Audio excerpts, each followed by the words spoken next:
They told you that speaking up was strength, that filling the room with your voice was how you earned your place at the table, that if you stayed quiet, you were weak, invisible, irrelevant.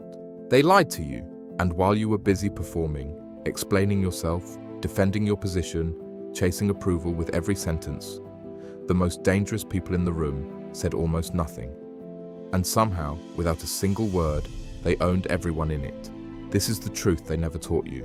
Not in school, not in your social circles, not in every motivational speech designed to keep you loud, reactive, and easy to read. Silence is not the absence of power. Silence is where power is stored. And what you are about to understand will permanently alter how you move through the world. The invisible weapon. Most people are terrified of silence, not because they are confident, but precisely because they are not. Every time a quiet moment appears, they rush to fill it. They laugh too quickly. They over-explain. They justify decisions no one questioned. They perform certainty because underneath the noise, there is chaos they cannot face. Watch people closely.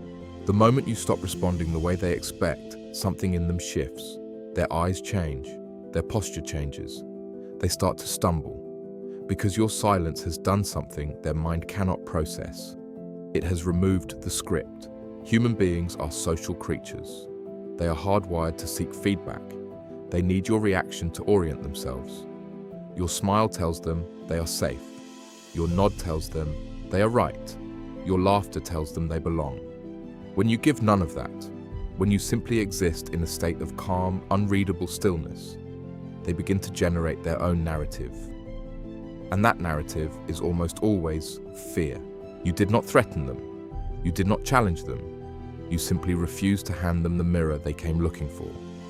And that refusal is one of the most psychologically dominant moves a human being can make. This is not a trick. This is not a manipulation tactic for the insecure.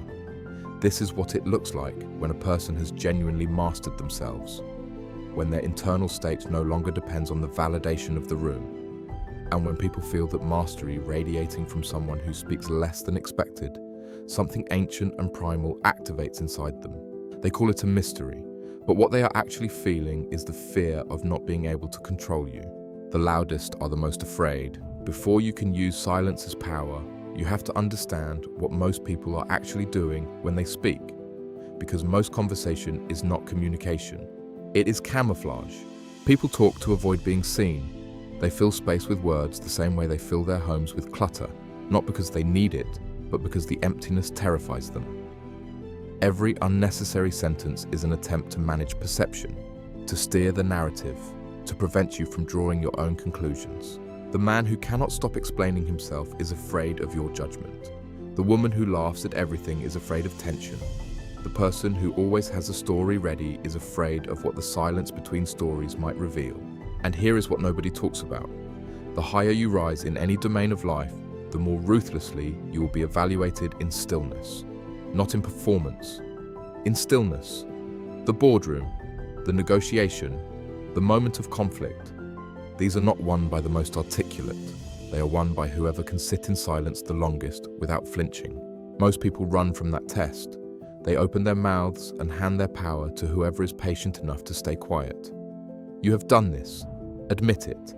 You have spoken when you should have waited. You have justified when you should have let your results speak. You have explained yourself to people who were already watching you, already forming a judgment. And your desperation to be understood only confirmed what they suspected. That version of you has cost you enormously. The architecture of psychological dominance. Here is the mechanism that nobody explains clearly enough. Your reactions are the source of other people's power over you.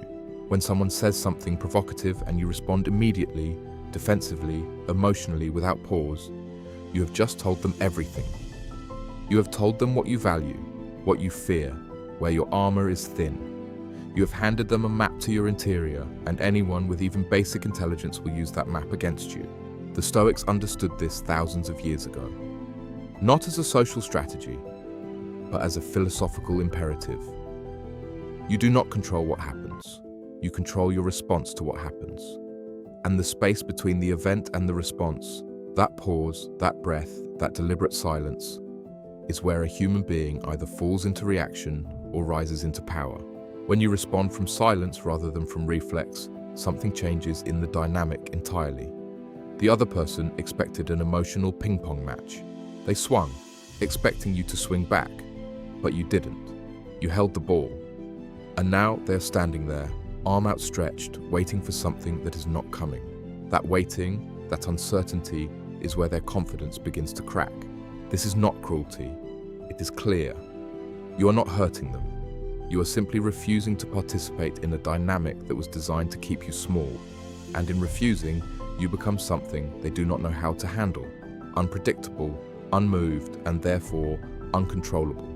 The uncontrollable person is the one everyone fears. The myth of likability. You were taught to be likable, and likability is a trap. Not entirely, but in the way most people pursue it, it is a cage dressed in silk. When your primary instinct is to be liked, you optimize for approval. You soften your edges. You agree when you should challenge. You smile when you should hold your expression flat. You speak when silence would have served you infinitely better. The result is a version of you that is pleasant and forgettable, easy to be around, easy to underestimate, easy to dismiss. The most respected people in any room are never the most eager to please. Respect is not given to those who want it most. It flows, almost against logic, toward those who seem to need it least. And silence communicates that needlessness more effectively than any word ever could. Think about the figures in your own life who carry real weight. Not popularity, weight. The kind of presence that makes a room recalibrate. These people do not rush to fill the silence. They do not explain themselves repeatedly. They speak when they have something to say, and when they have nothing to say, they say nothing. And somehow, that economy of words makes every word they do speak feel like it came from somewhere deeper than ordinary conversation. You want to be heard, learn to be quiet. The paradox is absolute, and it is real. What silence does to the guilty. There is a specific kind of silence that operates like a scalpel. It happens when someone has done something wrong, or suspects they have, and you simply do not react the way they expected. They expected anger. You gave them calm. They expected confrontation. You gave them stillness, and in that stillness, their guilt has nowhere to discharge.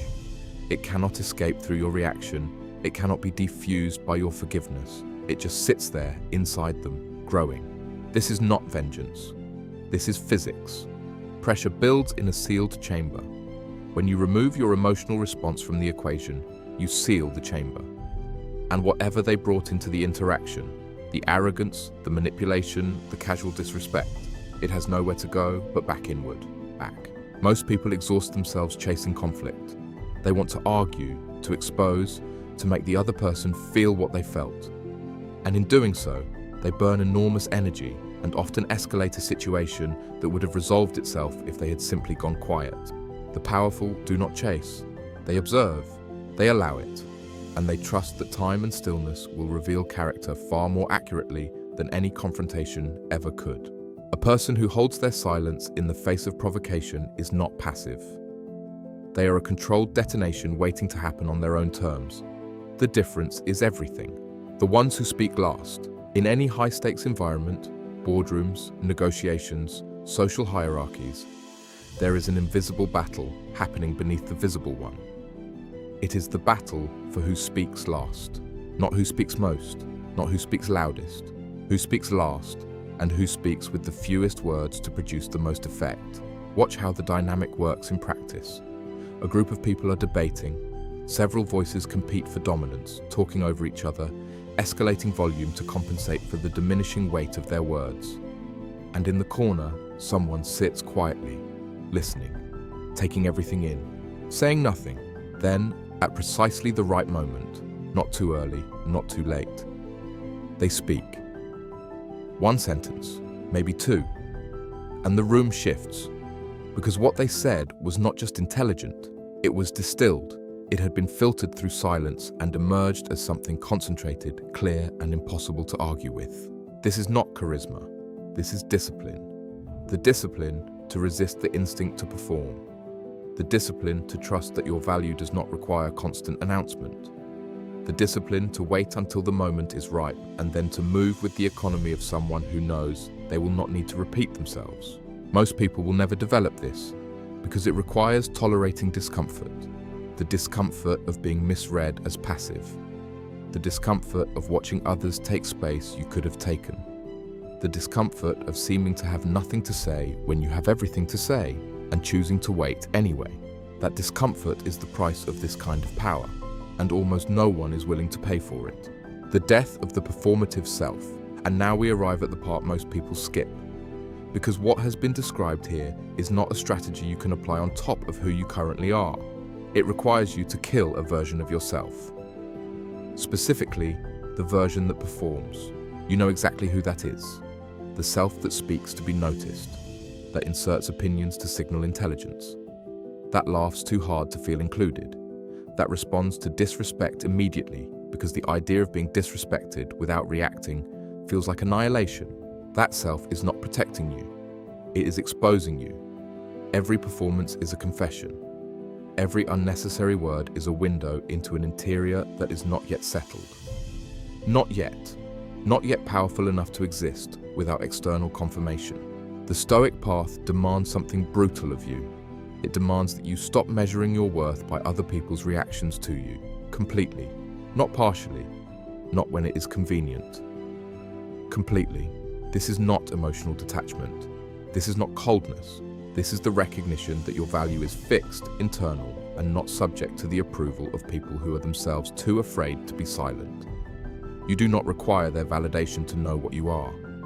And when that becomes genuinely true, not performed but true, your silence becomes something they can feel across a room, because it no longer carries the anxious energy of someone trying not to speak. It carries the settled energy of someone who has already decided, who has already made peace with their own nature, who does not need this conversation, this room, this approval to feel complete. That is the transformation. And it is not available to everyone. Most people will choose comfort over that kind of internal sovereignty. They will choose the noise, the performance, the cycle of seeking and being disappointed. But you are still here, which suggests something. The final principle, silence at its highest expression, is not a tactic. It is a testimony. It testifies that you have done the inner work, that you are not ruled by impulse, that your identity does not collapse under pressure, that you are, at your core, something that does not require external structure to hold its shape. This is what they fear, not your words, not your achievements, not your intelligence. They fear that you are settled in a way they are not, that you have found something inside yourself that most people spend their entire lives searching for outside themselves. And when they feel that, something primal activates. It reads like threat. It reads like authority. It reads like the kind of presence that doesn't need to announce itself because it is felt before it speaks.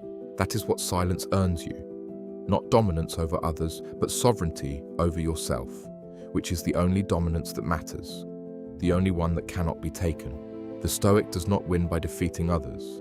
The Stoic wins by becoming undefeatable from within. And the undefeatable do not shout, they do not scramble, they do not perform. They wait, they observe. They speak when it matters. And when they speak, the room already knows that something real is being said. Conclusion. Most people will watch this and feel something. And then they will return to the noise, to the performance, to the exhausting theatre of trying to be seen by people who are too busy performing to see anyone clearly. A few will not. A few will sit with what they have just heard and recognize something in it that was already true. Something they knew, somewhere deep, but had been talked out of, socialized out of, pressured out of. If you are one of those few, the work begins now. Not by going silent as a strategy, not by performing stillness the way you were performing everything else, but by doing the genuine, unglamorous internal labor of becoming someone who no longer needs the noise. Become still, and let the world reveal itself to you in that stillness. The ones who are meant to recognize what you are, they will feel it before you ever speak. And the ones who fear silence, let them fear it. If this reached something in you that most content doesn't, that is not an accident. Subscribe only if you are serious about this path. This channel is not for everyone. It was never meant to be.